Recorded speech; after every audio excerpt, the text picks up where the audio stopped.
प्रतिदिन के प्रथम सत्र में मर्यादा पुरुषोत्तम भगवान श्री राम का सुपावन चरित्र आप लोगों को सुनाया जाता है।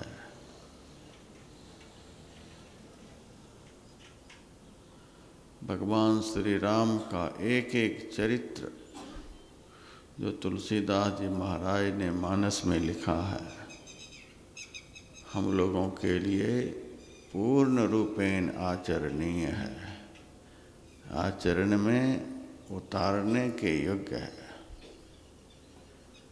राम के समग्र चरित्र को जो अपने आचरण में उतार लेंगे वे मनुष्य नहीं, वे भगवान बन जाएंगे।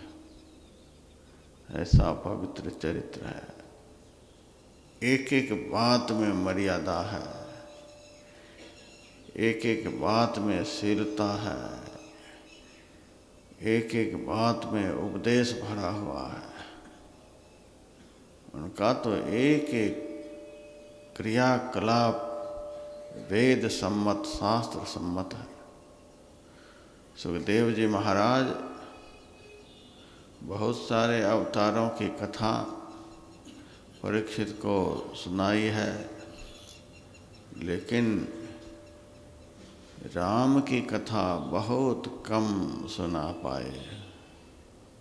और उन्होंने कह दिया, राम को कौन नहीं जानता है, राम का चरित्र सर्वविदित है, सबको पता है।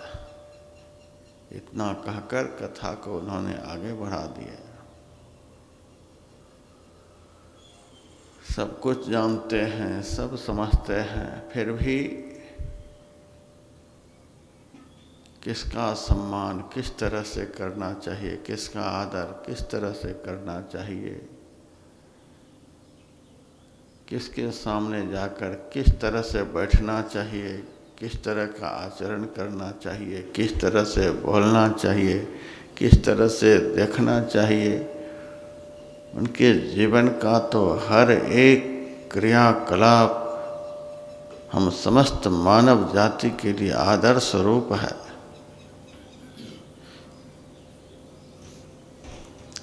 मैंने अपनी आँखों से देखा है, जब हमारे परमाराध्य गुरुदेव शरीर में थे।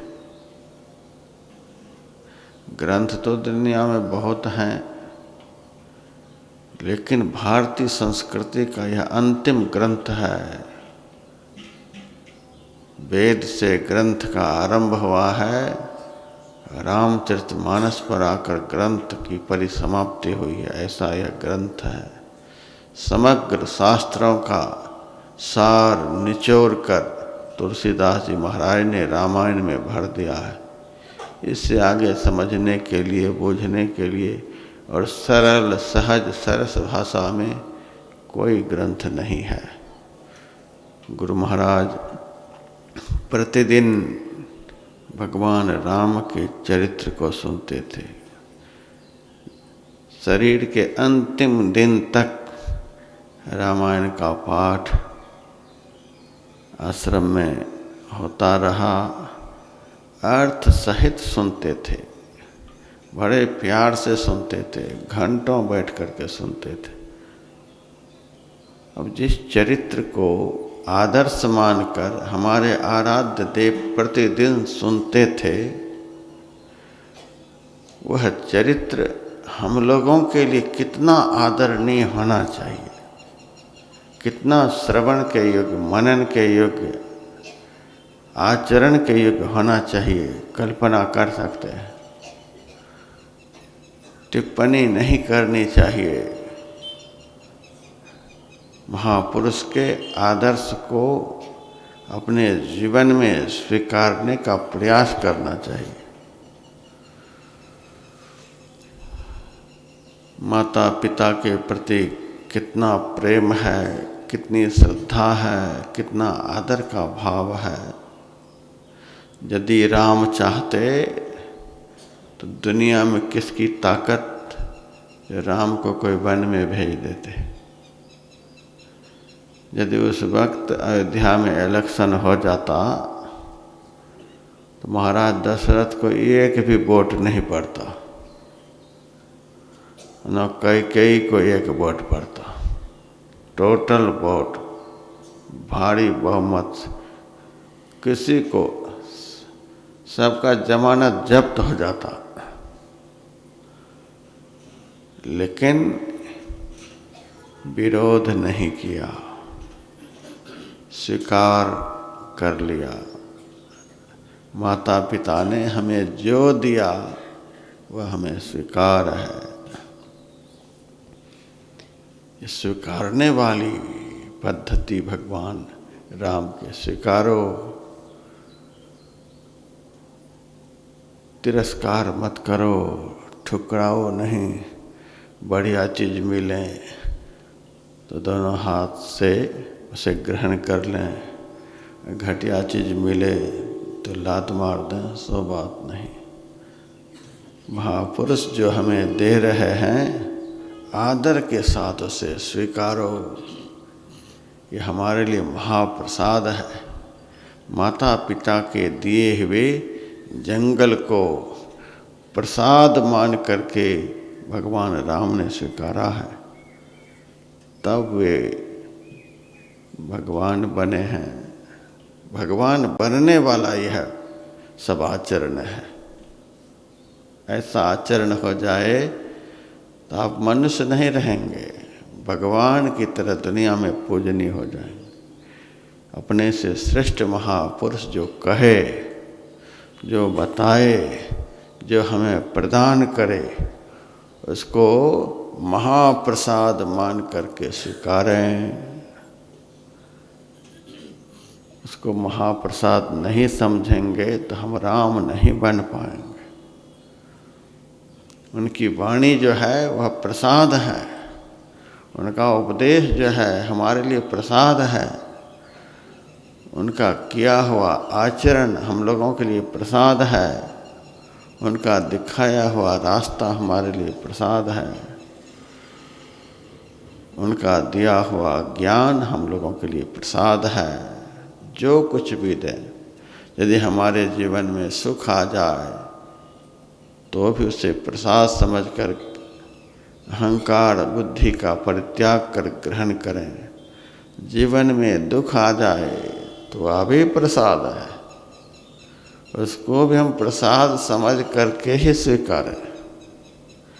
कहीं विरोध नहीं किया है राम ने, किसी भी बात का विरोध नहीं किया। रावण का भी कभी विरोध नहीं किया। कितना कुछ रावण ने भगवान के साथ किया है आप जानते हैं। सीता का हरण हो गया है, उसके बाद भी हनुमान जी को समझाने के लिए भेजा। एक बार समझाओ, वह ज्ञानहीन है, विवेकहीन है। हम नहीं चाहते हैं कि उनका सर्वनाश हो जाए। जाओ समझाओ। नहीं समझा। समुद्र के ऊपर पुल बांधकर भगवान लंका गए। लंका जाकर भी युद्ध शुरू नहीं कर दिया, अंगद को भेजा। अब युद्ध आरंभ की घड़ी है, अभी भी एक बार समझाओ। संघर्ष से बहुत क्षति होती है, विरोध से बहुत नुकसान होता है। इसीलिए जहाँ तक हो सके विरोध भाव को खत्म करो, आपस से विरोध को हटाओ, अंदर से संघर्ष दिल से हटाओ। इससे बड़ा भारी नुकसान होता है। भगवान राम ने संघर्ष को टालने का प्रयास किया। भगवान कृष्ण का भी चरित्र ऐसा ही है। महाभारत की लड़ाई शुरू होने वाली है, स्वयं शांति दूत बनकर भगवान गए। अब भी महाराज मान जाओ, युद्ध से बड़ा नुकसान होगा, मान जाओ, लड़ाई नहीं करो। नहीं सुना, देखिए क्या हुआ।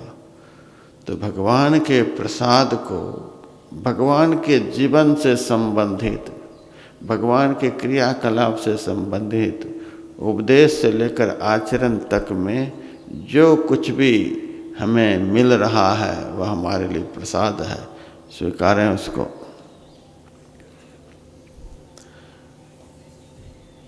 सबको प्यार देते हुए, सबका स्वीकारते हुए भगवान भरद्वाज मुनि के आश्रम पर आए।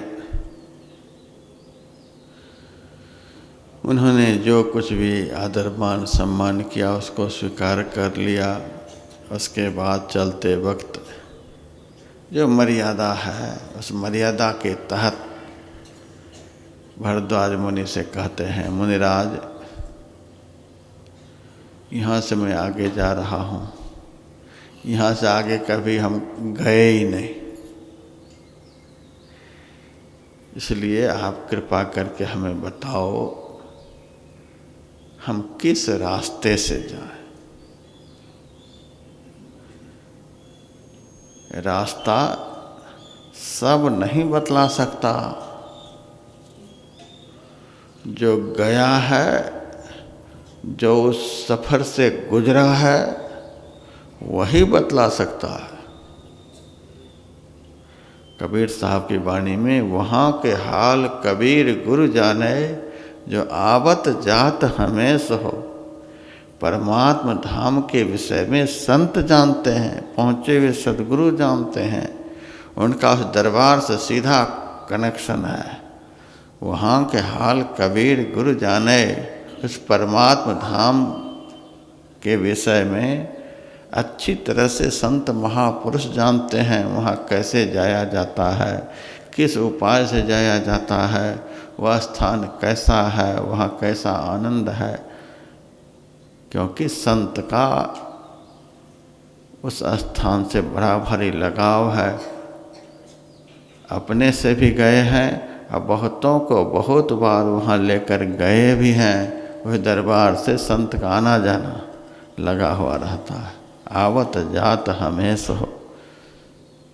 दूसरा जो कभी गया ही नहीं वो क्या बताएगा, जो कभी देखा ही नहीं वो क्या दिखाएगा। तो भगवान संसार के लोगों को यह शिक्षा दे रहे हैं कि रास्ता के विषय में उससे पूछो जो रास्ता को देखा है, नहीं तो भटक जाओगे। भजन के विषय में उससे पूछो जिन्होंने जीवन में भजन किया है। भजन के विषय में पढ़ा है यह अलग बात है, जिन्होंने जीवन में भजन किया है उनसे भजन के विषय में पूछो कि क्या सब कठिनाई आती है। चरणदास जी महाराज कहते हैं, मनवा राम के व्यापारी, अब की खेब भक्ति के लादी, बनिद कियो तय भारी। पांचों चोर सदा मगरोकत। देखिए भजन जिन्होंने किया है उनको अनुभव है रास्ते में क्या सब होता है, जो किया ही नहीं उनको रास्ते का क्या पता है। पांचों चोर सदा मगरोकत, पंच ज्ञानेंद्रियां रूपी चोर भक्त को अध्यात्म पथ पर चलने में रोकता है, आगे नहीं बढ़ने देता है, विषय का बाजार ला करके खड़ा कर देता है, उसी में भक्त उलझ करके रह जाता है।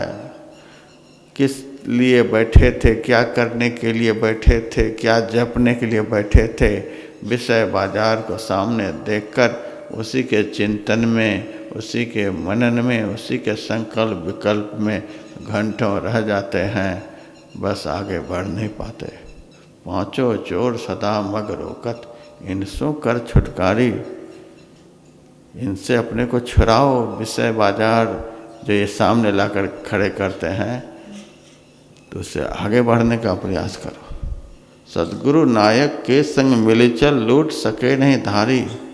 संत सद्गुरु रूपी सरदार के साथ मिलकर के चलोगे, ये चोरों की पंक्तियां तुम्हें लूट नहीं पाएंगी। जो उस रास्ते से गुजरे हैं सब जानते हैं कि इस रास्ते से इनका आना जाना है, बेखटके आते जाते हैं, तो उनको कोई रोक नहीं सकते और उनके साथ चलने वाले को भी कोई रोक नहीं सकते। आप तो कभी उस नगरी को देखा ही नहीं, इसीलिए कभी भी कोई रोक लेंगे। लेकिन संत सद्गुरु उस रास्ते के सही जानकार हैं, घाट और बाट के भेद के महरमी, तो उनके साथ चलेंगे तो आपको कोई रोकेंगे नहीं। इन 5 चोरों से बच गए, 6 डाकू मिलेंगे, काम क्रोधादिक दुर्विकार, ये भी रोकेंगे आगे। इससे भी बच गए, कहते 2 ठग मार्ग माही मिलेंगे, बहुत आगे बढ़ोगे तब 2 ठग मिलेंगे। असावधान आदमी चोरों के द्वारा ठगा जाता है। असावधानी बरतने पर चोर उस असावधानी का फायदा उठाता है। देख लेगा कोई है नहीं, सब खाने में है, पीने में है, इधर उधर गप्पे मारने में है, 2 मिनट 1 मिनट की असावधानी का फायदा चोर उठाता है। और डाकू जो होता है वह सावधान व्यक्ति के ऊपर भी प्रहार करता है। डाकू तो सामने से बंदूक सटा देगा, लाओ कहाँ क्या पड़ा हुआ है। काम क्रोधादिक दुर्विकार जो है वह डाकू है, वो सामने से हमला बोलता है। उनसे तो संघर्ष करना पड़ेगा, आत्मबल के साथ विकारों से लड़ना होगा। जिसका आत्मबल क्षय हो गया वह विकारों से क्या संघर्ष करेगा। तो जो आमने सामने खड़ा होकर के हमें परेशान करे वह तो डाकू है, वह विकार है। इनसे बच गए तब 2 ठग मिलेंगे। ठग उसको कहते हैं जो दिमाग को घुमा दे। बगल में खाने के लिए बैठेगा, इतना भाव प्रेम बढ़ा लेगा, इतना प्रेम बढ़ा लेगा, लगेगा कि यह तो बड़ा भारी हमारा दोस्त है, अपना मित्र है। ऐसी ऐसी बात इतना सुंदर ढंग से आपको सबको सुनाएगा कि आप मोहित हो जाएंगे। ठग जो है वह बुद्धि को भ्रमित करके आक्रमण करता है। तो इंद्रियां चोर हैं, असावधान व्यक्ति के ऊपर आक्रमण करती हैं। विकार डाकू हैं, आत्मबल से हीन जो आदमी है उसके ऊपर प्रहार करता है। और ठग जो है वो बुद्धि को भ्रमित कर देता है, अपना बना लेगा। तो परमात्मा को छोड़कर जिनका सब में आकर्षण है, ऐसे आदमी को ये ठग अपने बस में कर लेते हैं। तो 2 ठग मार्ग माही मिलेंगे, एक कनक एक नारी। स्त्री के लिए पुरुष, पुरुष के लिए स्त्री। और संपत्ति, ये दोनों से जो खुश हो गए, बहुत धन आ रहा है, बहुत पैसे आ रहे हैं, बहुत बढ़िया व्यापार चल रहा है, अरबों खरबों में खेल रहे हैं। यदि भक्त के जीवन में बहुत अधिक सांसारिक संपत्ति बढ़ती चली जा रही है तो वे समझ ले कि ठग के फेरे में हम पड़ गए हैं। इतना बढ़िया धन लगता है कहने के जोग नहीं, बहुत बढ़िया लगता है। कहाँ रखें, किस बैंक में रखें, किसके पास रखें, किस कदर रखें, दिन रात वही दिमाग सोचेगा, वही दिमाग चलेगा। ये धन दौलत जो है वह ठग है। यदि इससे हमारा प्रेम हो गया। है तो दुश्मन, लेकिन यदि हमको यह दुश्मन नहीं लगा, यह हमें अपना लगा, तो समझिए कि अब गए। धन में यदि प्रेम हमारा हो गया, दुश्मन के जैसा यह खतरनाक हमें दिल से नहीं लग रहा है, बहुत आकर्षण बढ़ रहा है, समझिए कि ये ठग हमारी बुद्धि को भ्रमित कर दिए। किससे हमें सुख मिलेगा, आनंद मिलेगा, क्या क्या मिलेगा पता नहीं। यदि पुरुष स्त्री वर्ग से प्रभावित हो जाएं, स्त्री वर्ग पुरुष वर्ग से प्रभावित हो जाएं, जो कहे बस उसी में चलने लग जाएं, एक दूसरे को खुश कर ले, खुश हो जाएं, तो समझिए कि गए, लाइन क्लियर है, हरी झंडी मिल गई। अब गाड़ी कहाँ तक पहुँचेगी पता नहीं। तो संतों का यह सब अनुभव है, क्योंकि संत इस रास्ते से गुजरे हैं, इसीलिए कहते दो ठग मार्ग माही मिलेंगे। अंदर के रास्ते पर बहुत दूर तक आगे बढ़ जाओगे, आज्ञा चक्र से आगे सहस्त्रदल कमल में जब पहुंचोगे तब ये सब मिलेंगे। इन सु दो ठग मार्ग माही मिलेंगे, एक कने की किनारी, सावधान है पेचन खइयो रहियो आप संभारी। सावधान रहना, घुमा करके ये पछाड़ेंगे, बुद्धि को भ्रमित करके ये पछाड़ेंगे। पेचन खइयो, भ्रमित मत होना, रहियो आप संभारी, अपने को संभाल करके रखना, इनके फेरे में मत पड़ना।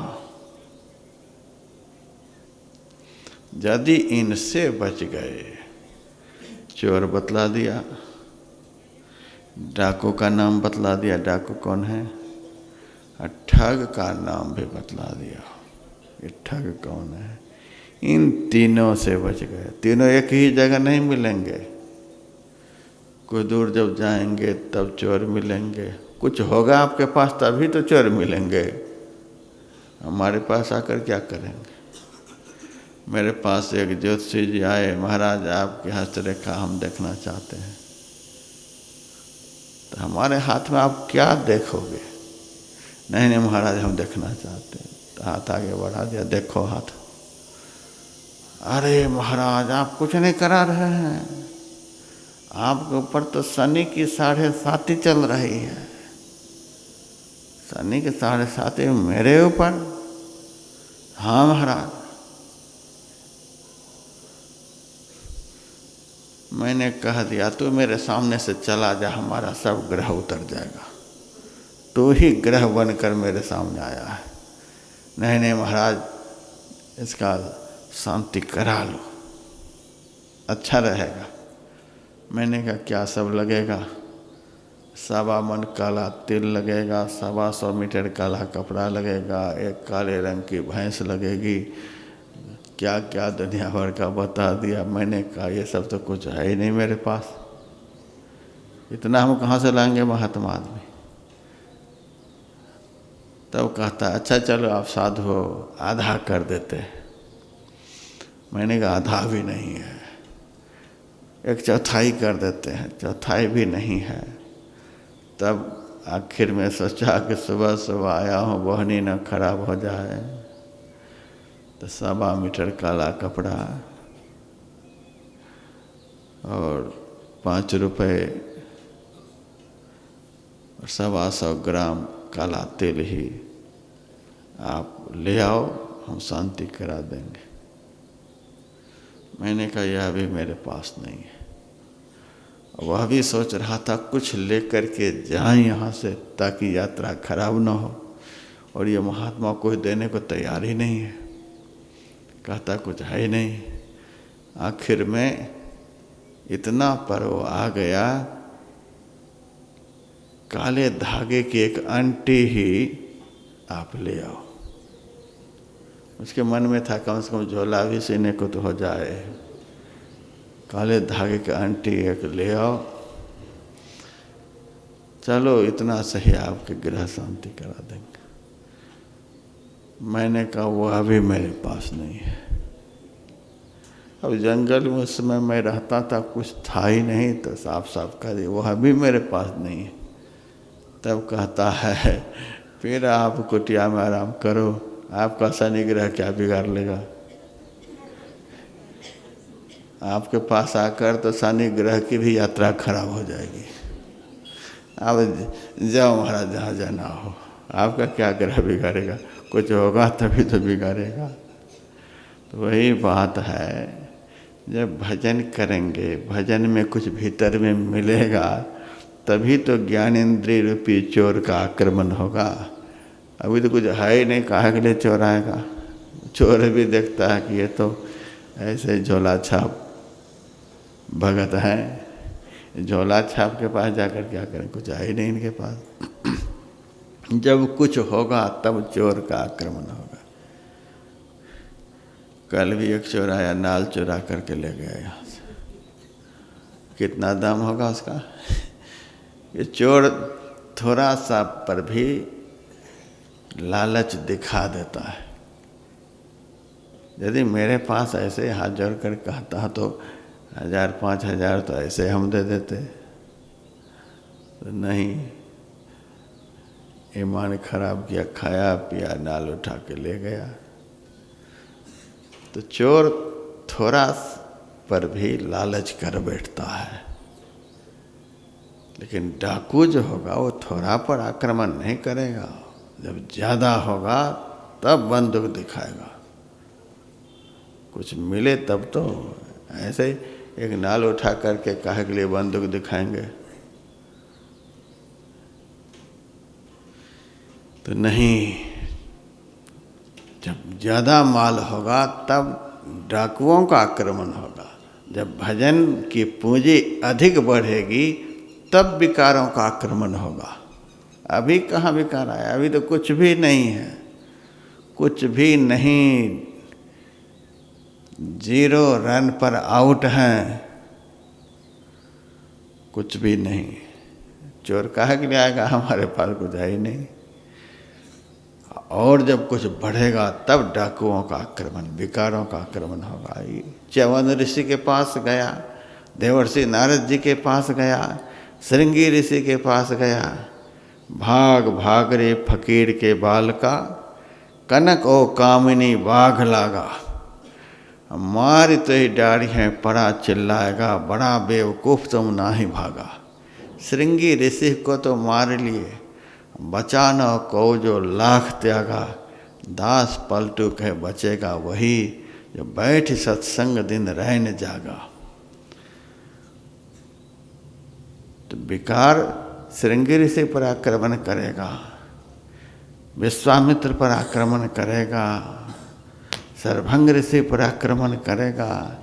ऐसे ऐसे साधन संपन्न महापुरुषों के ऊपर विकारों का आक्रमण होता है। झोला छाप पड़ के आक्रमण करेगा। एक ही हवा में जो कहाँ उड़कर चले जाते हैं उनके ऊपर काहे के लिए कोई आक्रमण करेगा। ऐसे भी जब बचे, पूरा माल जमा हो गया, इतने बॉडीगार्ड चारों तरफ से घिरे हुए हैं, इतना माल जमा है कि कोई अब न डाकू का कोई खतरा है न कोई चोर का खतरा है। तब उनके पास ठग आता है, बड़े प्यार से मीठा मीठा बोल करके अपना बना करके तब हमला बोलता है। 2 ठग मार्ग माहे मिलेंगे, एक कनक एक नारी। सावधान है पेचन खइयो, रहियो आप संभारी। जो इस रास्ते पर चले हैं, जो कुछ पाए हैं, उनका यह अनुभव है। कहते इन सब से बच गए सही सलामत, इन सब से बच गए तब हरि के नगर में जा पहुँचोगे, तब चित्रकूट पहुँचोगे। हरि के नगर में जा पहुँचोगे। पई हो लाभ अपारी, थोड़े थोड़े लाभ के चक्कर में महालाभ को क्यों छोड़ रहे हो? हरि के नगर में जाओ पहुँचोगे, पई हो लाभ अपारी। चरण दास तो को समझावे, रे मन बारंबारी।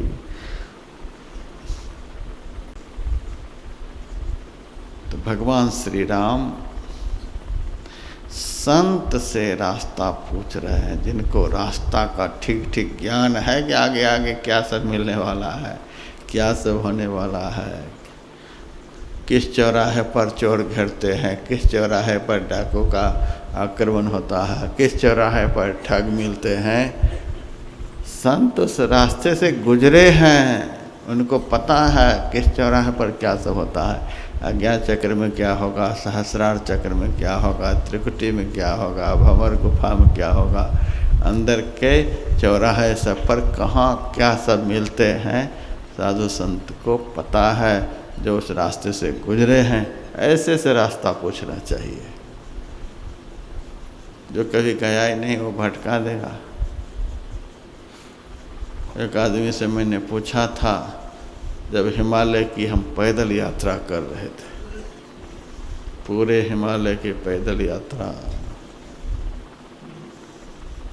एक आदमी से हम पूछे कि उत्तरकाशी हमें जाना है, रास्ता बतला दो। यमुनोत्री से जा रहा था, अब बता दिया, चले जा रहे हैं। रास्ते में दो राह मिला, एक ही जगह से दो रास्ता निकला हुआ है, अब किधर जाएं? उनको बताना चाहिए था। जो रास्ता बाईं तरफ से निकला है उस रास्ता को पकड़ना। कुछ नहीं, जाते रहो जाते रहो जाते रहो, पहुंच जाओगे। वहाँ पता ही नहीं चल रहा था।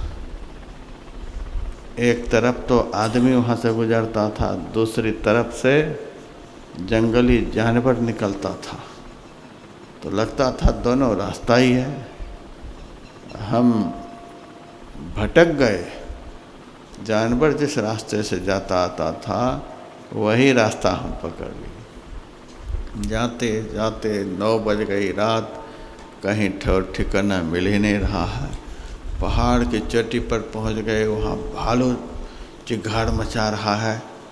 पत्ते सब जो गिरे हुए थे उस पर पैर पड़ता था तो आवाज़ होती थी। आवाज़ सुन करके जंगली जानवर सब जोर जोर से गरजने लगा।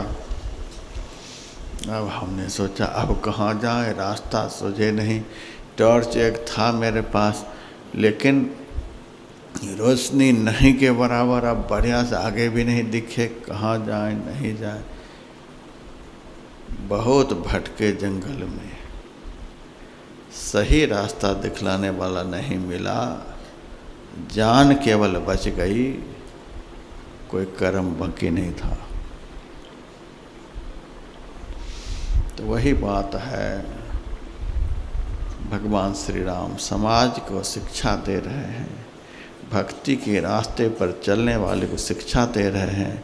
संसार रूपी जंगल से कैसे निकलेंगे, किसके मार्गदर्शन से चलेंगे तो संसार रूपी जंगल से सही सलामत निकल पाएंगे, यह सब शिक्षा दे रहे हैं। राम की शिक्षा को प्रसाद समझ करके स्वीकार करो और आदर के साथ चलो। भरद्वाज मुनि ने कहा, हे राम, आप क्या रास्ता पूछ रहे हो? आप तो दुनिया को रास्ता दिखलाने वाले हैं।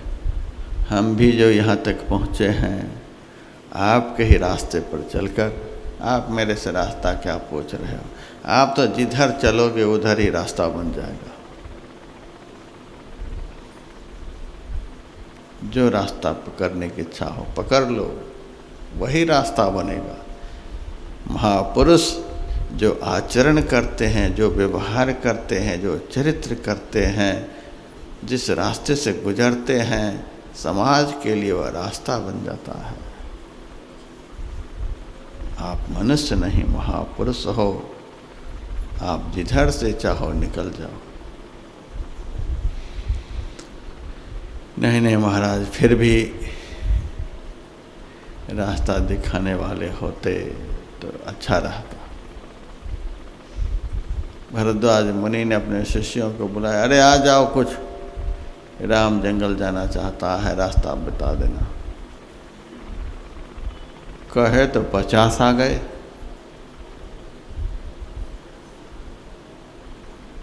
अब चलने वाला 3 है, बताने वाला 50 है। यह तो और भारी आफत है। अब एक आदमी कहीं जा रहा है और वह पूछ रहा है किधर से निकला। अब 50 आदमी चौराहे पर मिल जाए, कोई कहे इधर से निकल जाओ, कोई कहो इधर से शॉर्टकट होगा, कोई इधर से बाईपास पकड़ लो। अब 50 आदमी रास्ता दिखाने लग जाए तो एक आदमी चलने वाला पागल हो जाएगा, दिमाग काम नहीं करेगा। अब किधर से निकले किधर से निकले, ये तो 50 बता रहे हैं और सब एक तरफ चलने को नहीं बता रहे हैं। तो कोई कहते इस गली से निकल जाओ, कोई कहते उस गली से निकल जाओ। ये 50 की तरह बोल रहे हैं, तो भारी मुसीबत खड़ी हो जाएगी। यह सब रामायण की बात है, पढ़ो आप लोग। 50 आ गए, चलने वाले कम और बताने वाले ज़्यादा। ये कलयुग की स्थिति है। एक चलने को तैयार होता है तो 50 बताने को तैयार है। रास्ता एक कदम भी वो नहीं चला है, बताने के लिए सबको तैयार है। ये आजकल के गुरुओं की स्थिति रामायण बतला रही है और आजकल चलने वाले लोगों की क्या स्थिति है, उस स्थिति को बता रही है। बड़े मुश्किल से तो कोई भक्ति के रास्ते को अपनाते हैं, बड़ी मुश्किल से, और उसमें भी इतने बताने वाले मिल जाते हैं। आंधर आप आंधर 10 गोहने, जग में गुरु कहावे, मूल महल की खबर न जाने औरन को भरमावे। खुद शिखर की बात नहीं जानते, रास्ते की बात नहीं जानते, लेकिन सबको दिखलाते। औरन आगे करे चांदना, आप अंधेरे धावे। दूसरे के सामने प्रकाश की बात करते हैं, अपने खुद घोर अंधकार में पड़े हुए। 50 आ गए। अब घूमिए हरिद्वार में, जहाँ जाइए सब रास्ता बताएंगे, जहाँ जाइए सब रास्ता। कोई कहेंगे इनकी उपासना करो, कोई कहेंगे उनकी उपासना करो, कोई कहेंगे अंगूठी पहन लो, कोई कहेंगे जटा रख लो, कोई कहेंगे ये कर लो, कोई कहेंगे वो कर लो। सही रास्ता बतलाने वाले विरले होते हैं।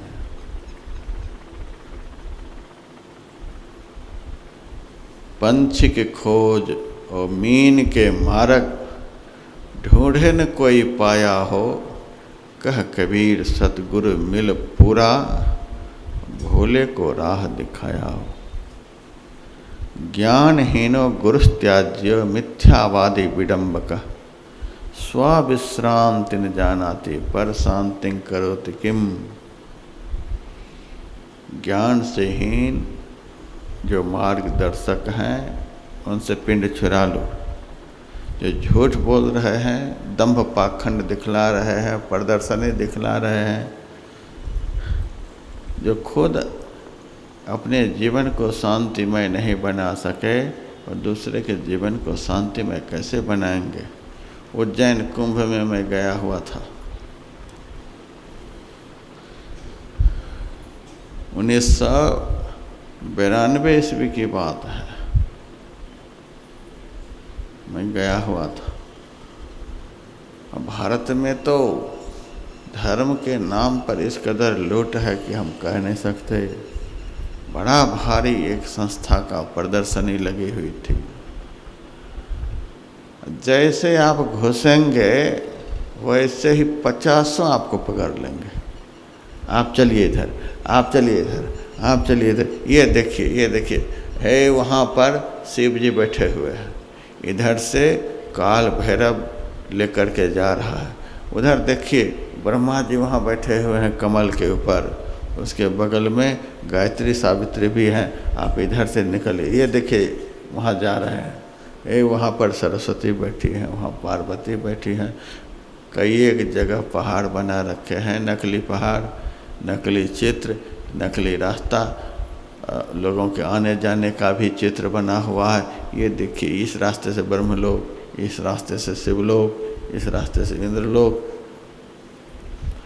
सारे लोक लोकांतर यहीं से दिखला रहे हैं। कमाल हो गया। पकड़ लिया हमको। आपको कहाँ जाना है?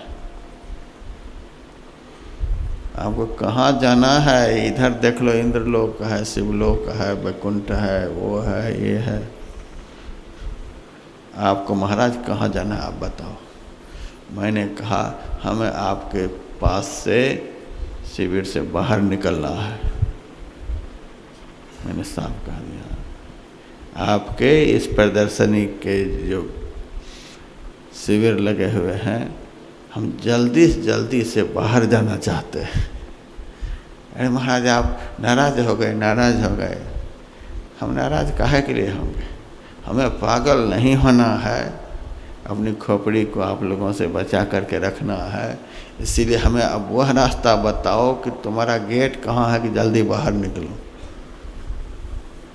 हजारों लोगों को, ये 1000 से भी ज़्यादा आदमी रास्ता बतला रहे हैं। तो भगवान श्री राम के सामने आ गए 50। रामायण में लिखा हुआ है, जब राम को रास्ता दिखाने के लिए तीर्थराज प्रयाग में, तीर्थ में ज़्यादा मिलेंगे रास्ता बताने वाले, गांव में नहीं के बराबर मिलेंगे, तीर्थ में ज़्यादा घेरते हैं। आप बड़े बड़े शहर में चले जाइए, वहाँ नहीं मिलेंगे। आप चले जाइए वृंदावन, मथुरा जाइए, अयोध्या जाइए, काशी जाइए, हरिद्वार आइए, जहाँ मर्जी तीर्थ में जाइए, रास्ता बतलाने वाले वहीं पर मिलेंगे। क्योंकि सबको पता है यहाँ धार्मिक लोग आते हैं, रास्ता जानने के लिए लोग यहाँ आते हैं, इसीलिए यहीं पर सब बैठे रहते हैं, चौकड़ी मार करके यहाँ बैठे होते हैं। तो तीर्थराज प्रयाग में राम गए हैं। राम जब रास्ता के विषय में पूछे तो 50 आ गए उनके सामने।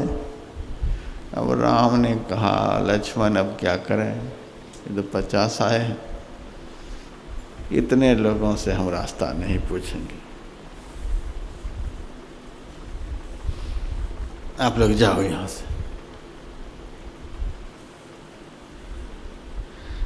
तब 4 ब्रह्मचारी वहाँ रुके। 46 को भगवान श्री राम ने विदा किया। यह भी ज़्यादा ही है। 3 हैं चलने वाले और 4 हैं बताने वाले, एक ज़्यादा ही है। अच्छा चलो कोई बात नहीं, आप बताओ, चल करके बताओ। लक्ष्मण जी के हाथ में तीर धनुष है, यह मत समझना कि हम भटका देंगे। हम 4 हैं तो इन तीनों को ठग लेंगे, एक एक तुम्हारा हौसला पस्त कर देगा। देख लो दोनों भाई के हाथ में तीर धनुष है, चल बता तो रास्ता। यदि रास्ता भटकाएगा तो उधर ही रख दूंगा तुमको। लक्ष्मण जी ने ऐसा कहा, रास्ता चलो, रास्ता दिखाने के लिए आए हो तो तुम आगे चलो, हम तुम्हारे पीछे चलेंगे। और यदि तुमको हम देख लेंगे कि तू इधर उधर कर रहा है, हम समझ जाएंगे तो रास्ता दिखाने वाला नहीं है, रास्ता भटकाने वाला है, चल आगे, आगे चल आगे। जब आगे चलाने लगे तो 50 में से 46 भाग गए। ऐसा आदमी यदि मिल जाए ठगों को तो ठग को तुरंत पता चल जाएगा, आप भागो यहाँ से। तो 4 बचे, 4 आगे निकले हैं रास्ता दिखाने के लिए। ये 4 क्या है? वेद 4 होते हैं। वेद में जो ज्ञान है, उसी ज्ञान के अनुसार आप परमात्मा धाम की यात्रा करेंगे तो आप सही सलामत पहुँचेंगे। यहाँ देख रहे हैं हम लोग किस धर्म की जय बोलते हैं। लोग कितना क्या क्या बोलते रहते हैं। अयोध्या जी में हम गए, एक आश्रम में भोजन का समय था, बिठा लिया, महाराज भोजन कर लो। शनिवार का दिन खिचड़ी डाल दिया पत्तल पर, और भी बहुत साधु खाने के लिए थे। गरम गरम खिचड़ी डाला था। गरम खिचड़ी तो खाने में बड़ी अच्छी लगती है, और लगा जयकारा बोलाने वो अयोध्या में। इतना जय, इस भगवान की जय, इस माई की जय, उसकी जय, उसकी जय, कोठारी की जय, भंडारी की जय, खाने वाले की जय, खाना छोड़कर भागने वाले की जय, इतने की जय। खिचड़ी तो पानी हो गई। 15-20 मिनट तक जयकारा ही बोलाता रहा। इतना कहीं जय बोला जाता है? खिचड़ी पानी हो गई, इससे तो जुकाम लगेगा, कोरोना पकड़ेगा। ये सारे दिन जय बोलते रहो। तो यहाँ पर देखिए बड़ा शॉर्टकट में ये जयकारा वाला काम होता है। बस एक ही धर्म की जय, वैदिक धर्म की जय। हमारे गुरु महाराज ने ज़्यादा धर्म का आडंबर नहीं रचा है, वैदिक धर्म की जय। वैदिक धर्म में सारी दुनिया के धर्म समा गए। यही एक ग्रंथ है भारतीय संस्कृति का, जिस ग्रंथ ने दुनिया के सारे ग्रंथ को जन्म दिया है। वेद से ही ग्रंथों का जन्म हुआ है, धर्म का जन्म हुआ है, कर्म का जन्म हुआ है। सब कुछ का जन्म जहाँ से हुआ वह वेद है, ज्ञानमय ग्रंथ है। गुरु महाराज ने बस वैदिक धर्म का प्रचार किया। इसी को हम सनातन धर्म कह सकते हैं। लेकिन बस एक ही लकीर पर हम लोग चलते हैं, इस पर गुरु महाराज चले, वैदिक धर्म की जय। तो वेद तो मूल रूप में एक ही है, ऋग्वेद। धीरे धीरे उसका विस्तार होता गया। सामवेद हुआ, यजुर्वेद हुआ, अथर्ववेद हुआ। वेद व्यास जी ने विस्तार किया है। 4 वेद प्रचलित हैं, और उसके अंदर सब ज्ञान भरा हुआ। आप लोग यदि समय हो तो पढ़िएगा। 1 लाख मंत्र हैं, टाइम लगेगा। यदि समय नहीं है तो मैं जो कथा सुना रहा हूँ सुन लीजिए। जो इसमें लिखा हुआ है हम बता रहे हैं। हम ज़्यादा पढ़े लिखे नहीं, ज़्यादा समझते भी नहीं, लेकिन शौक़ था पढ़ने का। 4 वेद हम पढ़े, आदि अंत पढ़े हैं। पुराण भी पढ़ने का मन में शौक़ था। तो जो जो भारतीय संस्कृति के आर्ष ग्रंथ थे, संस्कृत साहित्य, हिंदी वाला बहुत कम पढ़े, ये संस्कृत साहित्य खूब मन लगता था पढ़ने में। क्या है न्याय शास्त्र, क्या है योग शास्त्र, क्या है सांख्य शास्त्र, बड़ा आनंद आता था पढ़ने में।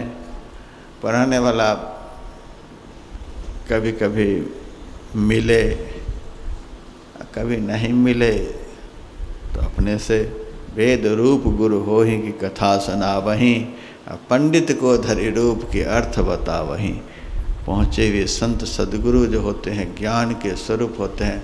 जहाँ कोई बताने वाला नहीं, वहाँ संत सद्गुरु अंदर में बैठ कर के शिष्य को बताते रहते हैं, पढ़ो। और पढ़ते गए। ज़्यादा से ज़्यादा हम पढ़े हैं गुरु महाराज से ही। बाहर पढ़ने का बहुत कम मौका लगा। शौक़ था मन में, बड़े बड़े साधु महात्मा विद्वान के पास जाते थे, बहुत कम गए हैं, लेकिन ज़्यादा गुरु महाराज से। गुरु महाराज से भी आमने सामने बैठ कर के नहीं, वे भीतर से संकेत करते थे, ऐसे पढ़ो, ऐसे पढ़ो, इसका ये अर्थ, इसका ये अर्थ। इस तरह से थोड़ा बहुत देखे। वेद रूप गुरु हो ही की कथा सुना वहीं, पंडित को धरि रूप के अर्थ बतावे। संत जो वेद का अर्थ बताएंगे, दुनिया में कौन बतला सकते हैं? उनका देखा हुआ अर्थ होता है।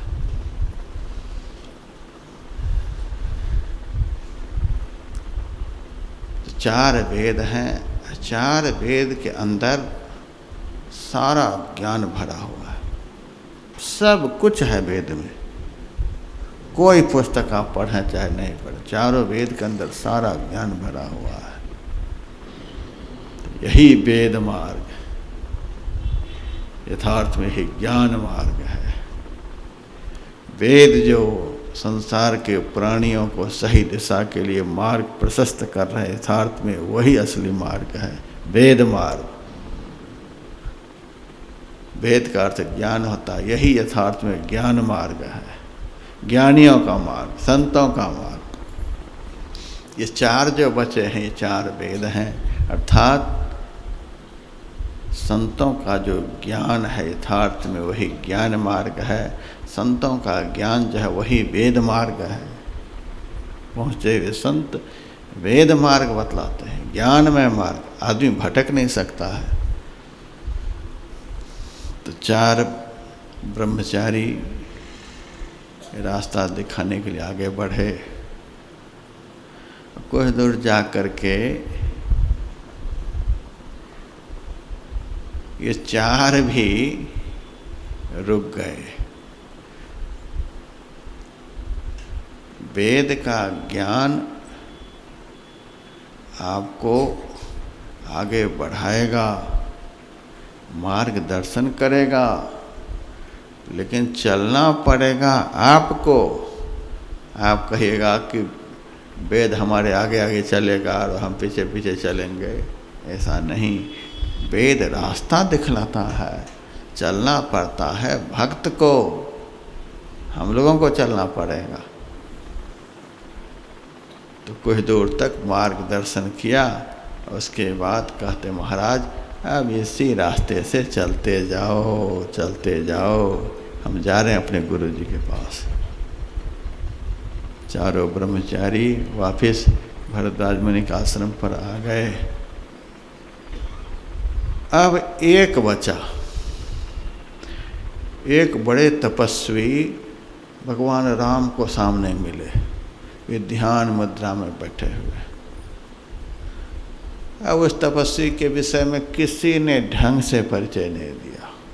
कोई कहते हो वाल्मीकि मुनि थे, कोई कहते हैं तुलसीदास जी थे, कोई कहते हैं शिव जी थे, कोई कहते हैं हनुमान जी थे, और कोई कहते हैं कि राम के गुरु वशिष्ठ मुनि थे। अब भगवान जाने, खुदा की बातें खुदा ही जाने वो कौन था। वे ध्यान कर रहे, बड़े तपस्वी तेज पुंज हैं। नाम लोग बतलाते हैं, ये वो थे, ये वो थे, सब अपने अपने हिसाब से जब कथा सुनाते हैं तो उस बैठे हुए आदमी के विषय में कहते हैं। हमें जो अर्थ लगा, तेज पुंज था, तेज का पुंज, तेज कहते प्रकाश को, पुंज कहते हैं ढेर को, प्रचंड प्रकाश। वेद का जो लिखित ज्ञान है वह मार्गदर्शन करेगा, मार्ग को दिखलाएगा। जब भजन के द्वारा ब्रह्म प्रकाश का दर्शन होगा तो वह अंदर के रास्ते पर चलाएगा। वह ब्रह्म प्रकाश था, वह ब्रह्म ज्योति थी। अंतर ज्योति और अंतरनाद जो है, बिंदु नाद अगवाए तुम्हें ले जाएंगे, हारे में ही ज्योति मंडल सहनाद की सैर दिखाएंगे। वे जो तेज पुंज तपस्वी थे, वो तपस्वी क्या होंगे? तेज का पुंज, यानी प्रकाश का पुंज, प्रकाश का ढेर। जिस प्रकाश से सब प्रकाशित होते हैं वह प्रकाश ब्रह्म का प्रकाश है, ब्रह्म का अनुभूत प्रकाश। साधना के द्वारा जब भक्त उस अनुभूत ब्रह्म प्रकाश का अनुभव करता है तब उस प्रकाश के सहारे सही मार्गदर्शन होता है, तब तो मार्ग दिखता है। पुस्तकी वेद ज्ञान से आदमी अंतर मार्ग की जानकारी हासिल करता है, ऐसे ऐसे चलना है, ऐसे ऐसे चलना है। लेकिन वही वेद जब अनुभूति के रूप में प्रकट होता है तब भक्त को लेकर के चलता है। बाहर का ज्ञान रास्ता दिखलाता है और अंदर का ज्ञान रास्ते पर चलाता है। तो कुछ दूर तक बाह्य वेद मार्ग के सहारे भक्त चलता है, लेकिन पहुंचता है अनुभव ज्ञान के आधार पर। तो भगवान श्री राम, लक्ष्मण, सीता चले जा रहे हैं, लेकिन चलते हैं तीनों कैसे? तुलसीदास जी महाराज ने लिखा। हम लोग तो चाल बदल लेते हैं, किसको आगे चलना चाहिए, किसको पीछे चलना चाहिए, किसको बाएं चलना चाहिए, किसको दाएं चलना चाहिए, अपने से बड़े महापुरुष के बाएं चलना चाहिए कि दाएं चलना चाहिए, कि आगे चलना चाहिए कि पीछे चलना चाहिए, कुछ नहीं चल रहा है। अरे साधु के साथ कैसे चलना चाहिए सीखना चाहिए आदमी को, कि चल रहे हैं, आम आदमी हैं साधु, संत आम आदमी हैं, कि चल रहे हैं, इसको भेड़िया धसान चाल कहते हैं। संत के साथ कैसे चलना चाहिए भगवान राम ने समाज को सिखलाया, चलने के लिए सिखलाया। आगे राम लखन पुनि पाछे, मुनिवर वेश विराजत काछे, उभय बीच सिय सोहति कैसी, ब्रह्म जीव बिच माया जैसी। भगवान राम आगे आगे चल रहे हैं। राम ज्ञान के स्वरूप है, ज्ञान मार्गदर्शन करता है, ज्ञान आगे, ज्ञानी के पीछे चलना चाहिए। ज्ञानी महापुरुष जब साथ में हों उनके पीछे पीछे चलना चाहिए, और इस तरह से चलना चाहिए। बातचीत करने का समय मिलेगा ज्ञानी के साथ चलने में। वे जब चलें तो उनका चरण जहाँ जहाँ पड़े उनके चरण को बचा बचा करके चलना चाहिए, उनके चरण पर हमारा पैर न पड़ जाए, पाप लगता है। जो चरण धूल हमें मस्तक पर धारण करना चाहिए, उस चरण पर हम अपना पैर रखते चले जा रहे हैं। ऐसे नहीं चलना चाहिए। क्या रामायण ने सिखलाया है समाज को? भगवान राम आगे चल रहे हैं। राम के पीछे सीता जी चल रही हैं। सीता जी को केवल राम के चरण को बचाना पड़ रहा है। राम के चरण पर मेरा चरण नहीं पड़े, ये पातिव्रत भक्ति। पति के मार्ग का अनुगमन पत्नी को करना चाहिए। इतना आदर का भाव, ये परमेश्वर है, ईश्वर है, इनके चरण पर हमारा चरण नहीं पड़े। यह वंदनीय चरण है, आदरणीय है। बाएं दाएं उस चरण को बचाते हुए ऐसे जो चलेगा वो गप करेगा रास्ते चलते। इतने गप करते हैं रास्ते में। तो बैठते हैं तो गप, सोते हैं तो गप, रास्ते चलते भी मुंह बंद नहीं होता। ये मास्क लगाने का क्या मतलब हुआ? अब चुप हो जाओ, बहुत बोल लिया, नहीं तो कोरोना घुसेगा। मास्क लगा करके भी यदि बार बार हर समय बोलते रहते हैं तो समझो कि कोरोना घुसेगा। खाली मास्क लगाने से काम नहीं, वाणी का संयम करो। वाणी का संयम तो मुंह बंद तो कोरोना घुसेगा कैसे? मास्क लगा करके ऐसे किए हुए हैं कोरोना घुसेगा कि नहीं घुसेगा? तो ऐसे नहीं होना चाहिए, मुंह बंद होना चाहिए। वाणी का संयम, वाक संयम बहुत बड़ा तप है। मौनात् सत्यम गरीयसी, मौन मात्म विनिग्रह वाणी का तप गीता में लिखा हुआ है। मुंह से जितना हो सके कम बोलो।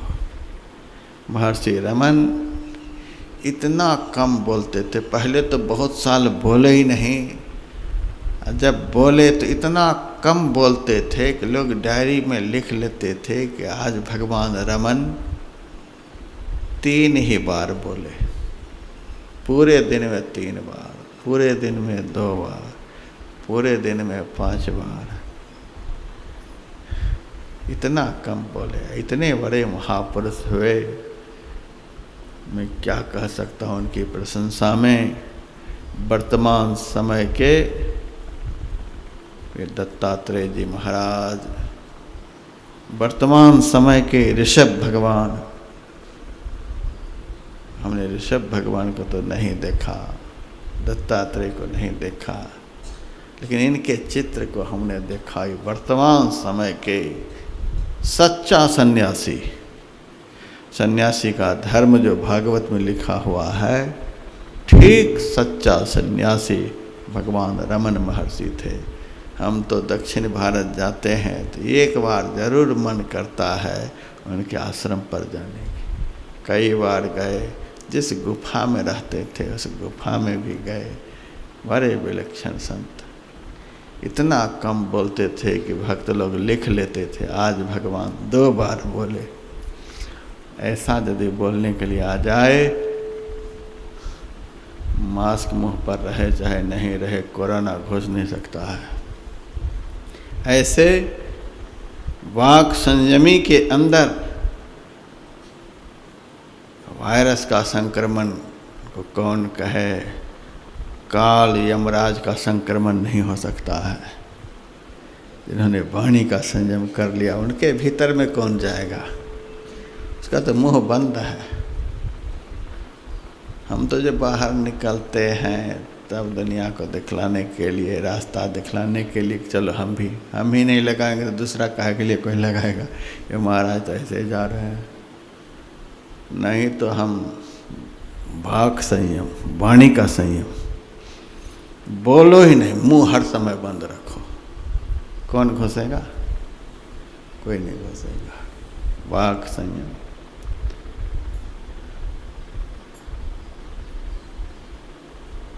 तो सीता जी चलती हैं तो बाएं दाएं, चरण पर चरण नहीं पड़े। और लक्ष्मण चलते हैं, इनको तो 2 आफत आ गए हैं। लक्ष्मण राम को पिता के समान मानते थे और सीता को माता के समान मानते थे। माता पिता दोनों महापूजनीय हैं, इनके चरण पर पुत्र का चरण कैसे पड़े? माता के चरण को भी बचाना है, पिता के चरण को भी बचाना है। बाएं दाएं चलते हैं, लगता है कि पूरा रास्ता लक्ष्मण जी सीता राम के चरणों की परिक्रमा करते हुए जा रहे हैं। इतने सावधान, चलने में इतनी सावधानी हो। जब बाहर के रास्ते पर हम सावधानी नहीं बरतते हैं तो भीतर का रास्ता तो ऐसा है कि पैर चलेगा भी नहीं। बिन पावन की राह है, बिन बस्ती का देश, बिना पिंड का पुरुष है, कहे कबीर संदेश। भीतर का रास्ता तो ऐसा। जब बाहर का ही रास्ता आप ढंग से देख देख करके नहीं चल पा रहे हैं, आगे नहीं बढ़ पा रहे हैं, तो भीतर के रास्ता पर क्या चलेंगे? जब बाहर के रास्ते पर चलने में आप असावधानी कर जाते हैं, ठोकर खा जाते हैं, कहीं पैर पड़ जाता है। एक लड़का आया लंगड़ाता हुआ, क्या हो गया जी? पैर में मोच आ गया। पैर में मोच कैसे आ गया? गप करते हुए जा रहे थे, पैर सड़क पर से नीचे फिसल गया, गड्ढा में चला गया। 16 फुट सड़क पर तुम चल रहा था, पैर गड्ढा में चला गया। पागल आदमी। गुरु पितु मातु स्वामी सिख पाले, चलहि कुमग पग परहि न खाले। गुरु माता पिता स्वामी के बताए रास्ते पर जो चलेंगे तो गड्ढे में गिरने वाला भी पैर होगा तो बच जाएंगे। देख देख करके चलना है। यह जगह है कांटे की बारी, देख दृष्टि पग धरना। चलने के लिए भी नहीं आता। राम ने समाज को चलने के लिए सिखलाया है, कैसे चला जाता है। राम आगे आगे जा रहे हैं। यदि राम अंधाधुंध चलते तब ये लोग चरण बचा बचा करके नहीं चल पाते।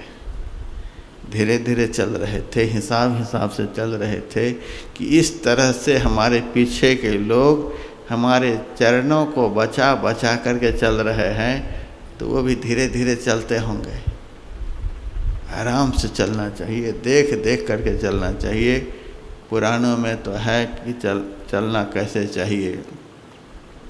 एक तीर की जितनी लंबाई होती है, तीर के बराबर जगह को देख देख करके कदम उठाएं। एक तीर के बराबर जगह देख करके फिर दूसरा चरण उठे, फिर एक जगह एक तीर के बराबर जगह को देख करके फिर चरण उठे। ऐसे ऐसे चले। कुछ पैर में मोच आएगा, कभी ठोकर लगेगी, कभी कांटा चुभेगा, कभी गिरेंगे, कभी। तो बाहर के रास्ते पर हम चलने के लिए नहीं सीख पाए, तो भीतर का रास्ता तो ऐसा है। क्षुरस्य धारा निशिता दुरत्यया दुर्गम पथस्तत् कवयो वदन्ति। ऐसा रास्ता है, कैसे चल पाएंगे।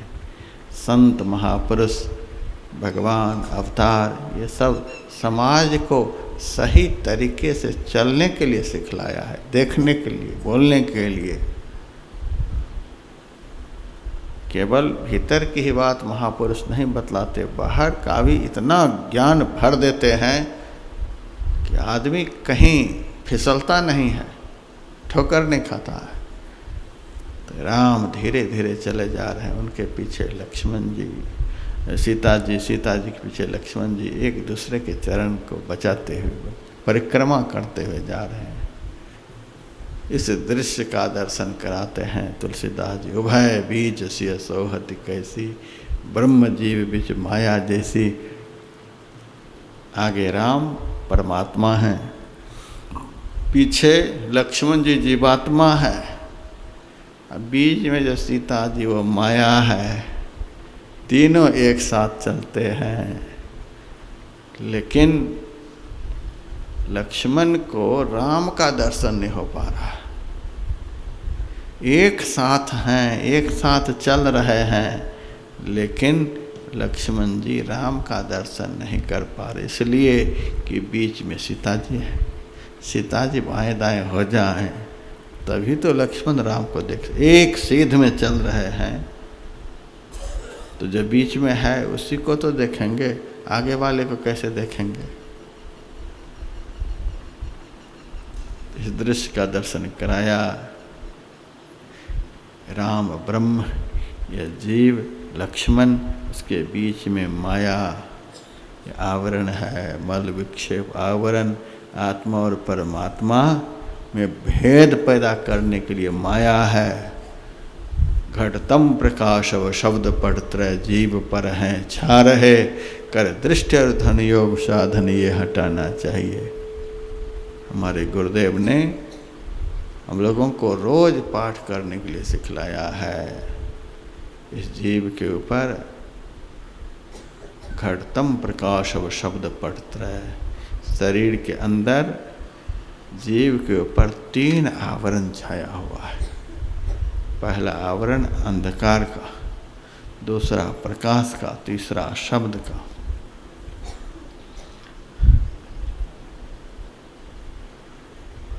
दृष्टि योग की साधना के द्वारा, अंतर ज्योति की साधना के द्वारा ब्रह्म ज्योति के चिंतन के द्वारा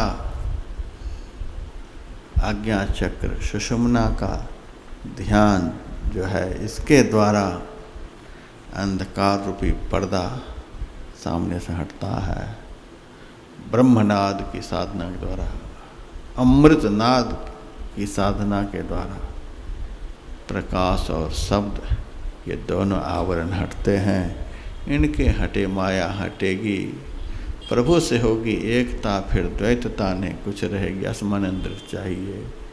अंतर्मुखी साधना के द्वारा, पुस्तकी ज्ञान के द्वारा नहीं होगा। सुन सुन करके 100 कल्प तक रह जाएंगे तो नहीं होगा।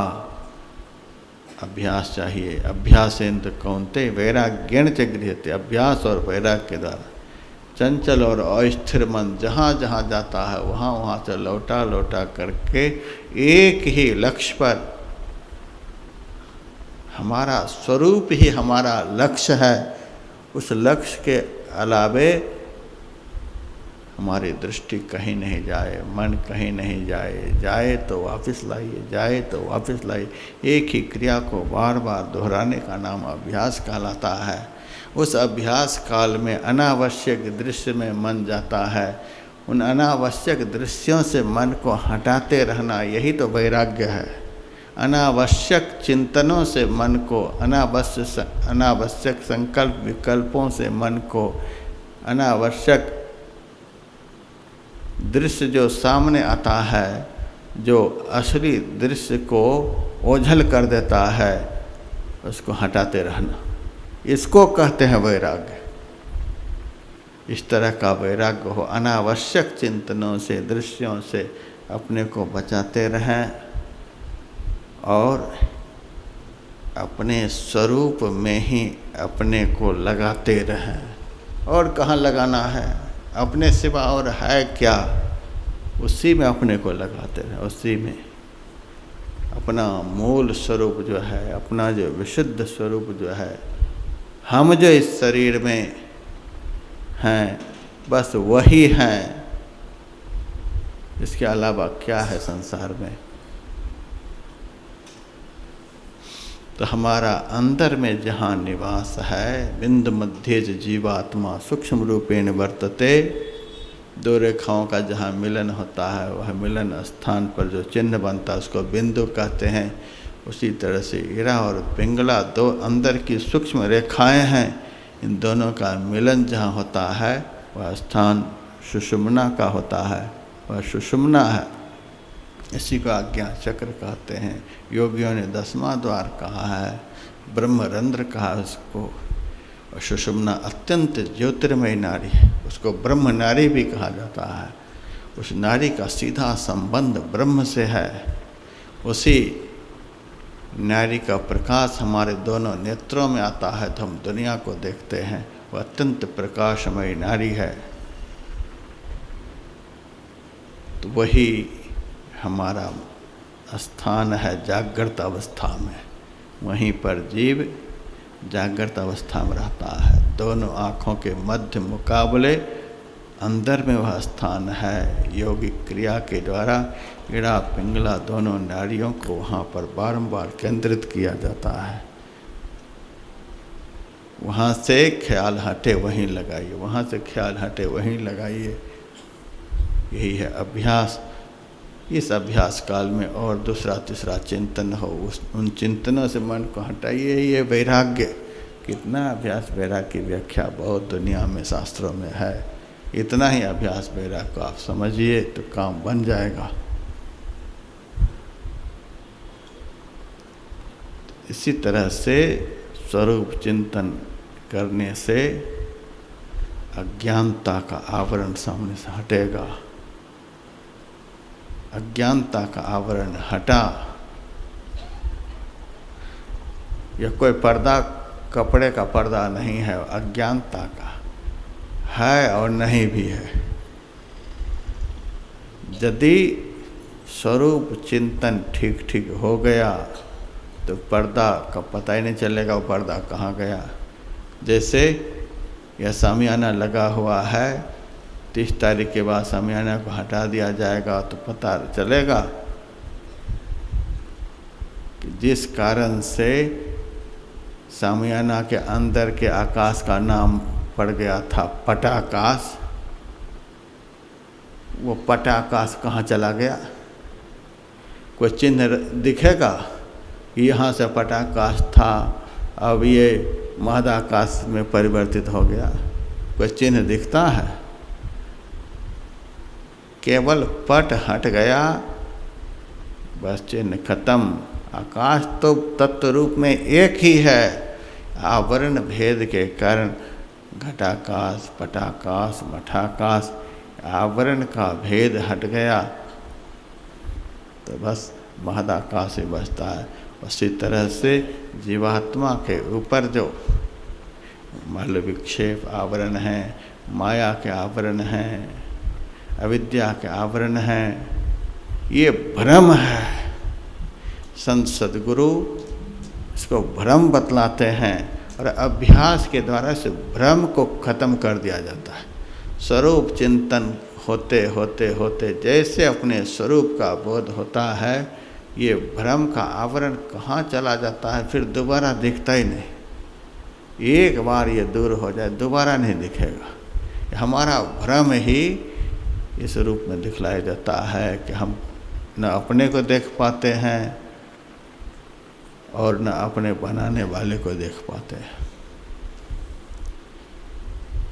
इनके हटे माया हटेगी। जीवात्मा और परमात्मा के बीच में माया स्वरूपासिता है। ये तीनों चले जा रहे हैं। इस शरीर में हम भी हैं, हमारे प्रभु श्री राम भी हैं, और आंख बंद करते हैं तो कहाँ राम दिखलाई देते हैं? अंधकार दिखलाई देता है। यही माया है जिस कारण से हम अपने को नहीं देख सकते हैं, अपना ज्ञान नहीं कर पा सकते हैं। सब कुछ है हमारे अंदर में, लेकिन कुछ समझ नहीं पाते, कुछ अनुभव नहीं कर पाते। तो जिस कारण से सब कुछ के रहते हुए हमें कुछ का भी अनुभव नहीं होता है, उसी कारण का नाम माया है, वही आवरण है। भजन के द्वारा उन आवरण को हटाया जाता है। पुस्तकी ज्ञान से नहीं हटेगा। ज्ञान सुना हुआ पढ़ा हुआ टिकाऊ नहीं होता है, थोड़ी देर में भूल जाएंगे। लेकिन अभ्यास जब करेंगे, बैठ बैठ करके जब ध्यान लगाएंगे, सिमरन चिंतन करेंगे, उस दिशा की ओर साधना में आगे बढ़ेंगे, तब ये सब हटेगा, नहीं तो नहीं हटेगा। भगवान राम इस तरह आगे चले जा रहे हैं। रास्ते में बहुत सारे वनवासी सब मिले, सबको सीताराम का दर्शन हो रहा है। कुछ सखियाँ कहती हैं, ते सखी मात पिता कहु कैसे, जिन पठे वन बालक ऐसे। आपस में वनवासी माताएं एक दूसरे से कहती हैं, सखी सखी देखो इतने सुंदर यह बालक है, ये माता पिता कैसे हैं, बुद्धि पर पत्थर पर गए जिन्होंने ऐसे बालक को जंगल में भेज दिया। दूसरी सखी कहती हैं, अरे सखी क्या कह रही हो उस माता पिता को, वे माता पिता धन्य हैं जो ऐसे बालक को जन्म दिया। वे माता पिता यदि इनको जंगल नहीं भेजते तो कभी हम लोग जीवन में इनको देख पाते। इस संसार में बहुत तरह के बोलने वाले लोग हैं। कोई अच्छा भी अर्थ लगाएंगे, कोई बुरा भी अर्थ लगाएंगे। कोई कहते हैं ये माता पिता कैसे बुद्धि पर पत्थर पड़ गया, ऐसे बेटे को घर से बाहर निकाल दिया, ऐसे को तो हृदय में छिपा करके रखना चाहिए, बाहर ढकेल दिया, घर से बाहर कर दिया। देखो यह नारी कैसी है, चंद्रमा का प्रकाश भी इसके सामने फीका, इसको बाहर कर दिया। एक आदमी की ऐसी दृष्टि। दुनिया में लोगों की कमी नहीं है, अलग अलग दृष्टि लोगों की है। किसी ने कहा नहीं नहीं ये माता पिता कि हम बलिहारी जाते हैं जिन्होंने ऐसे बालक को जन्म दिया, वे यदि जंगल नहीं भेजे होते तो हम लोगों को इनका दर्शन कैसे होता। उन माता को हम बार बार नमन करते हैं। तब तक कोई सखी कहती है नहीं नहीं ऐसी बात नहीं है, इनको कौन जन्म देगा, ये जन्मने मरने वाला लगता है, ऐसा कहीं आदमी होता है। नहीं नहीं, ये अपने आप प्रकट हुए हैं, इनको कोई पैदा नहीं किया, ये अपने आप प्रकट हुए हैं। तब तक कोई सखी कहती है नहीं नहीं,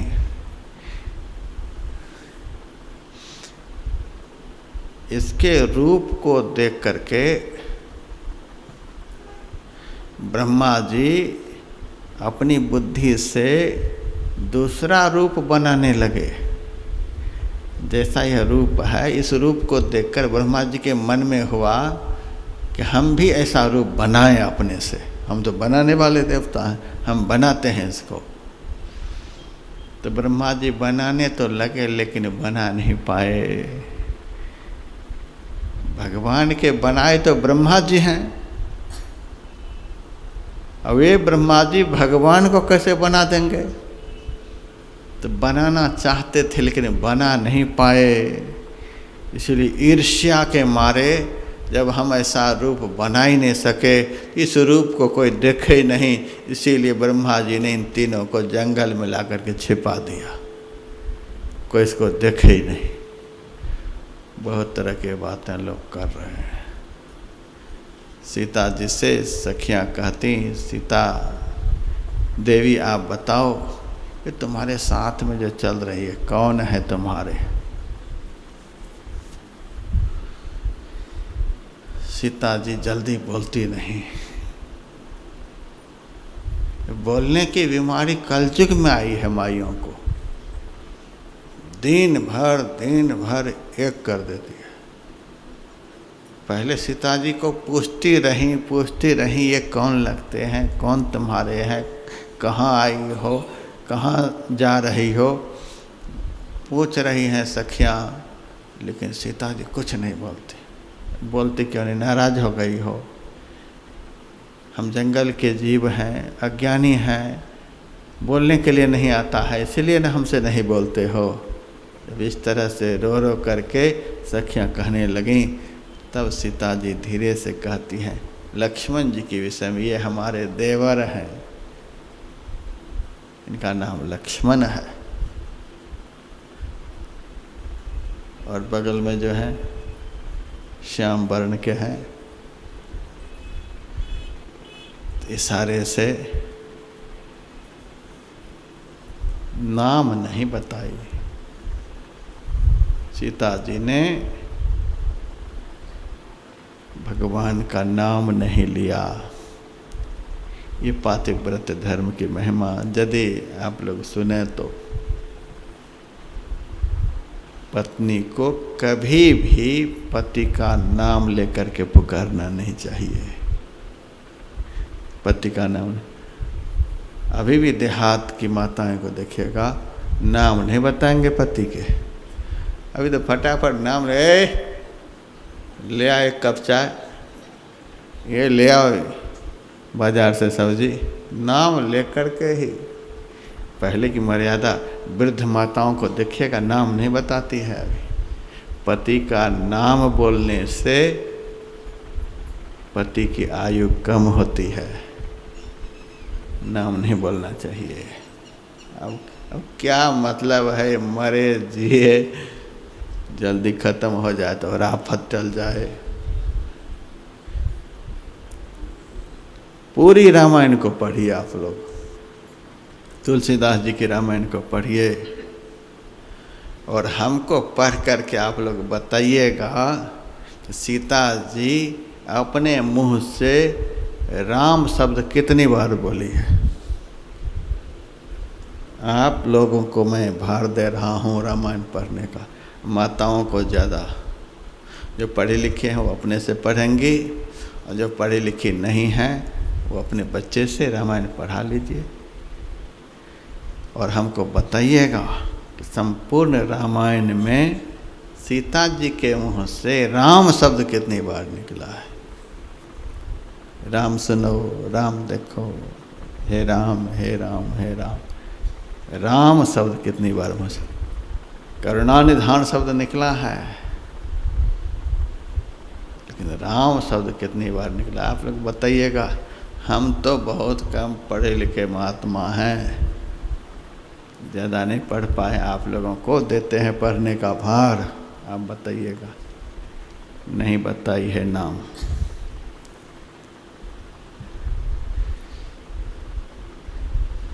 इस प्रकार से वनवासियों से मिलते जुलते, राम ही केवल प्रेम प्यारा, जान ले हो जो जान निहारा, सबसे मिलते जुलते भगवान श्री राम वाल्मीकि मुनि के आश्रम पर आए। राम के मन में हुआ, बहुत दिनों से हम लोग चलते चले आ रहे हैं, अब वन में ठहरना चाहिए। तापस वेश विशेष उदासी, 14 वर्ष राम वनवासी। वन में वास करना चाहिए। वन में चलने के लिए माता ने थोड़े कहा है दिन रात वन में चलते रहो। वनवासी, वन में वास करना 14 साल तक। अब कोई ऐसी जगह हो जहाँ 14 साल हम रुक सकें। 1 महीना में कोई उपद्रव खड़ा हो जाए, 2 महीने में कोई बात हो जाए, भागना पड़ जाए यहाँ से, जंगल का वातावरण है, कोई राक्षस आ जाए, कोई और खतरनाक जीव जंतु आ जाए जिसके उपद्रव के मारे हमें यहाँ से निकलना पड़े, तो कोई ऐसे महापुरुष के मार्गदर्शन में हमें अब ठहर जाना चाहिए। तो कहाँ जाकर के ठहरना चाहिए? भगवान चलते चलते चलते चित्रकूट पहुँचे। चित्रकूट के जंगल का भी बड़ा भारी विस्तार है, तो सब जगह कुटिया थोड़े बना लेंगे, एक जगह बनाएंगे। तो भगवान राम जब चित्रकूट गए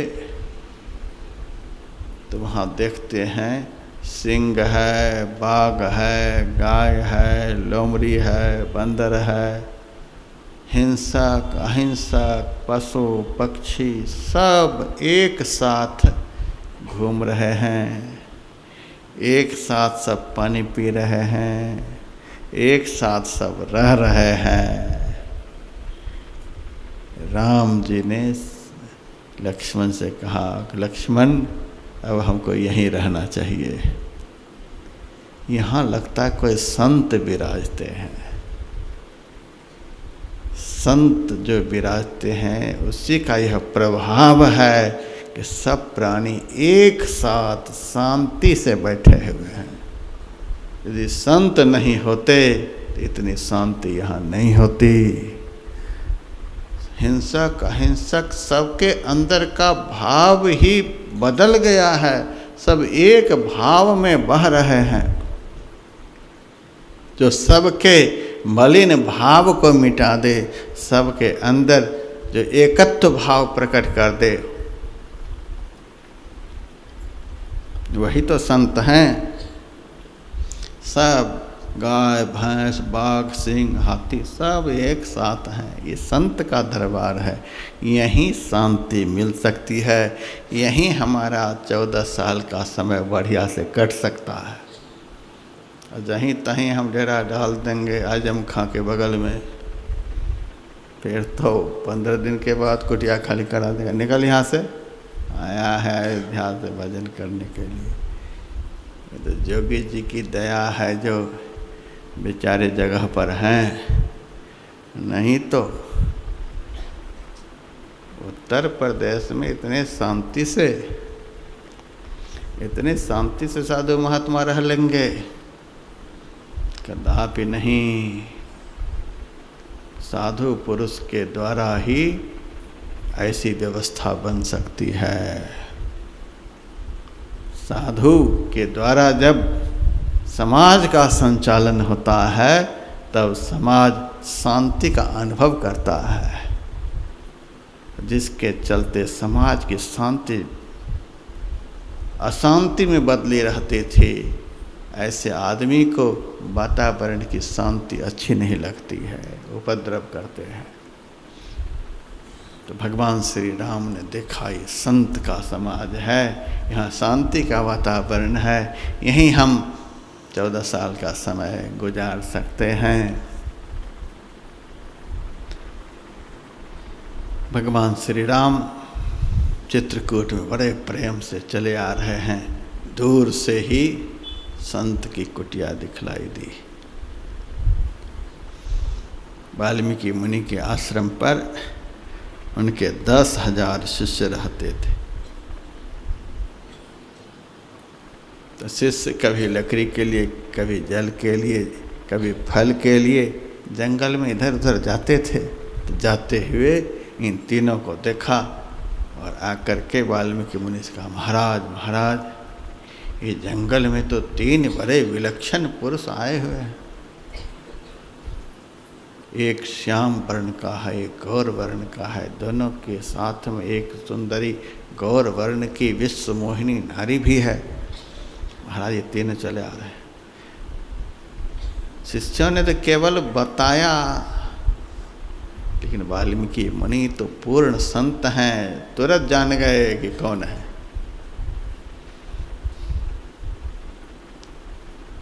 और कुटिया से बाहर निकले।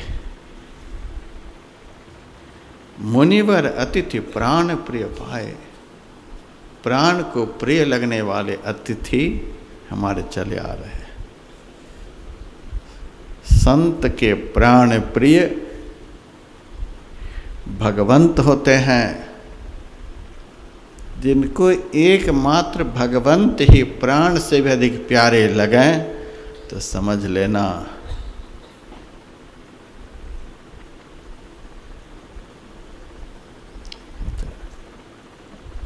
आराम से बैठाइए बैठाइए बैठाइए। बैठने दीजिए आगे। हाँ बैठिए आगे।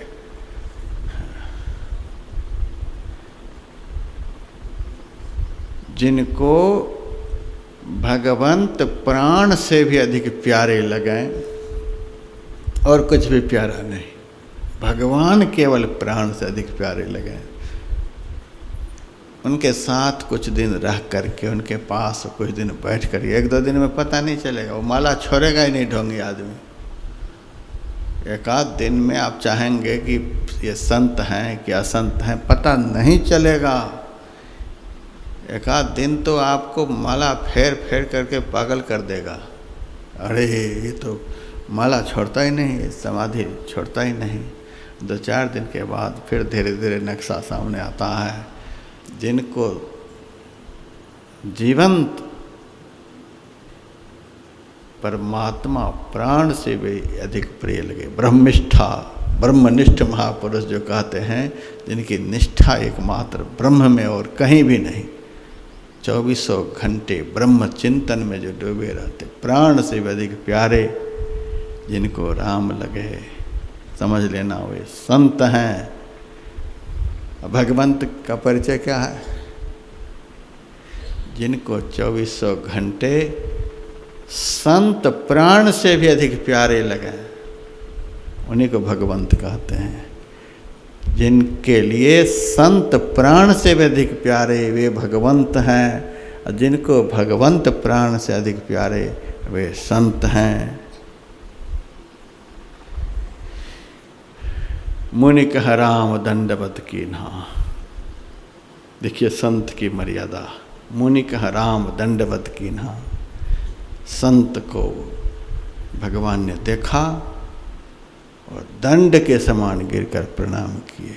संत का कितना बड़ा महत्व है, भगवान की दृष्टि में संत की कितनी बड़ी मर्यादा है। जिनके सामने ब्रह्म भी झुक जाते हैं, जो ब्रह्म को झुका दे वे संत। मुनि कहे राम दंडवत कीन्हा, आशीर्वाद विप्रवर दीन्हा। चिरंजीवी हो। आशीर्वाद दिया, आशीर्वाद दे तो दिया, लेकिन मन कहता है इनको हम क्या आशीर्वाद दें। ये तो वे हमारे सामने आए हैं जिनके आशीर्वाद से हम आज धन्य होंगे।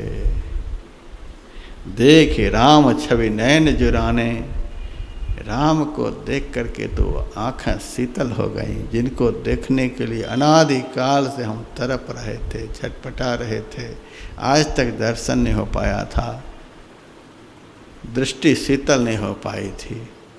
राम के दर्शन होते दृष्टि शीतल हो गई। इसीलिए शीतल हो गई कि वासनात्मक दृश्यों को देखते देखते दृष्टि जल रही थी।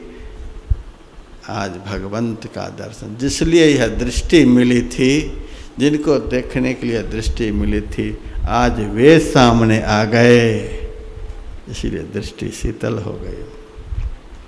देख राम छवि नयन जुराने, करि सन्मान आश्रम ही आने। बड़े आदर के साथ चलो चलो चलो राम, तीनों को अपनी कुटिया में ले आए। प्राण से भी अधिक प्रिय, संत के लिए प्राण से अधिक प्रिय परमात्मा, परमात्मा के लिए प्राण से अधिक प्रिय संत, भक्त के लिए प्राण से अधिक प्रिय संत, भगवंत का परिचय बताने वाले, दर्शन कराने वाले सद्गुरु। शिष्य के लिए, भक्त के लिए सद्गुरु प्राण से भी अधिक प्रिय होना चाहिए।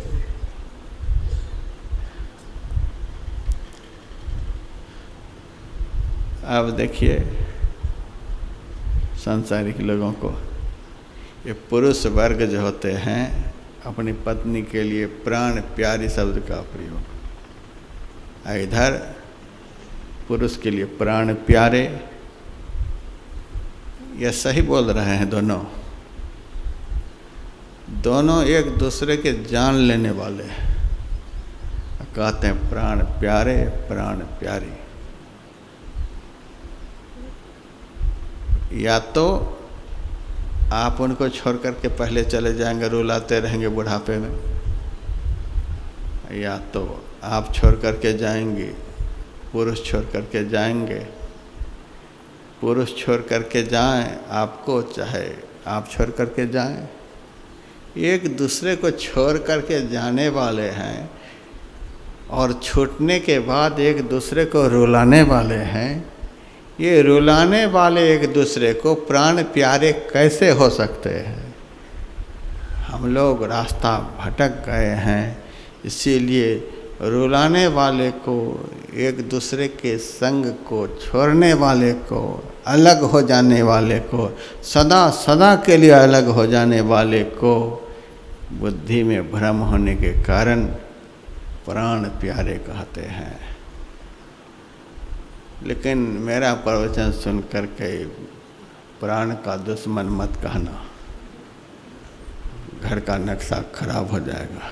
ये क्या सिक्कट का है, प्राण लेने वाले कह रहे हैं तो मूल रूप में प्राण लेने वाले ही एक दूसरे के अज्ञानता के कारण हम लोग बोल रहे हैं प्राण प्यारे। प्राण प्यारे हमारे एकमात्र हमारे अंदर में बैठे हैं, जो कभी हमें रुलाता नहीं है, जो हमें कभी रुलाता नहीं, वे हमारे प्राण प्यारे हैं। जो हमें उस मालिक से मिलाता है वे हमारे प्राण प्यारे। भक्त के लिए, शिष्य के लिए सद्गुरु प्राण के प्यारे, संत के लिए भगवंत प्राण प्यारे, भगवंत के लिए संत प्राण प्यारे। इन तीनों का प्रेम इतना प्रबल है, यथार्थ में ये ही प्राण प्यारे। मुनिवर अतिथि प्राण प्रिय पाए, कंद मूल फल मधुर सुहाए। प्राण से भी प्यारे भगवंत को आज अपनी कुटिया में देख करके, आज यह कुटिया धन्य हो गई। जिनकी कुटिया थी वे आ गए, हम तो इस कुटिया की रक्षा करने वाले हैं।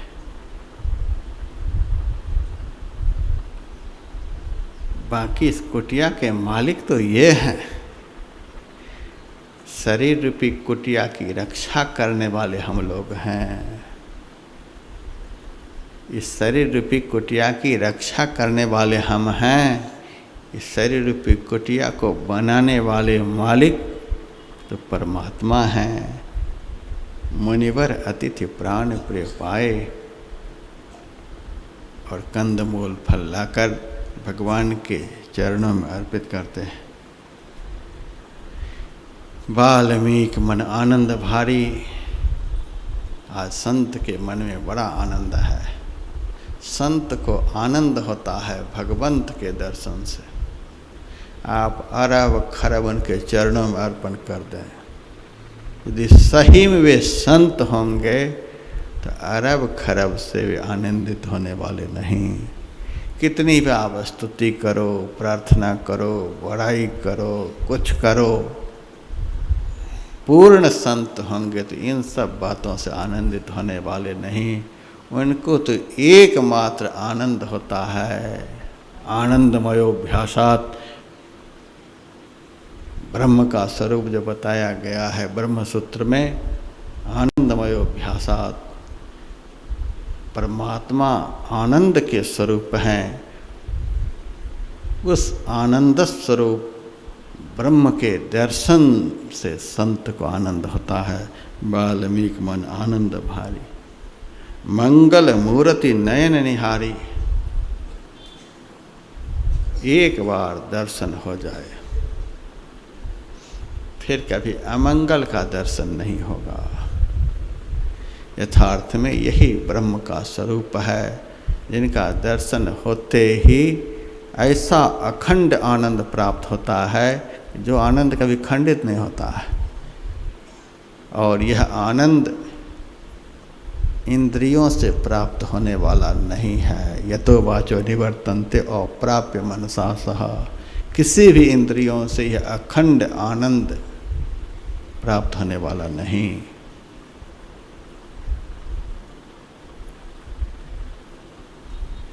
इबादत है किसी नासाद को फिर साद कर देना। इबादत है किसी बर्बाद को आबाद कर देना। यही सीखा है सागर हमने मुर्शद के कदम छूकर। खुदा से हो अगर मिलना पता खुद का लगा लेना। खुद से वह आनंद प्राप्त होता है। समग्र इंद्रियों से पृथक होकर, समग्र विकारों से पृथक होकर, समग्र विषयों से पृथक होकर, सबका परिहार करते करते, विसर्जन करते करते करते करते जो अंत में बचता है वही हम हैं। शरीर के समस्त भाग का अंत होते होते होते जो बचता है वो हम हैं। और हमसे जो प्राप्त होता है, हमको जो प्राप्त होता है यथार्थ में वही हमारे हैं। उसी से शाश्वत आनंद प्राप्त होता है। आनंदमयोभ्यासात्, भगवान वेद व्यास कहते हैं, सुन करके नहीं कहता हूँ, मेरा अपना अभ्यास है, अभ्यास से कहता हूँ ये ब्रह्म आनंद के स्वरूप है। संत को उस आनंद का अनुभव होता है। संसारी केवल सुनते हैं आनंद के विषय में, संत अनुभव करते हैं।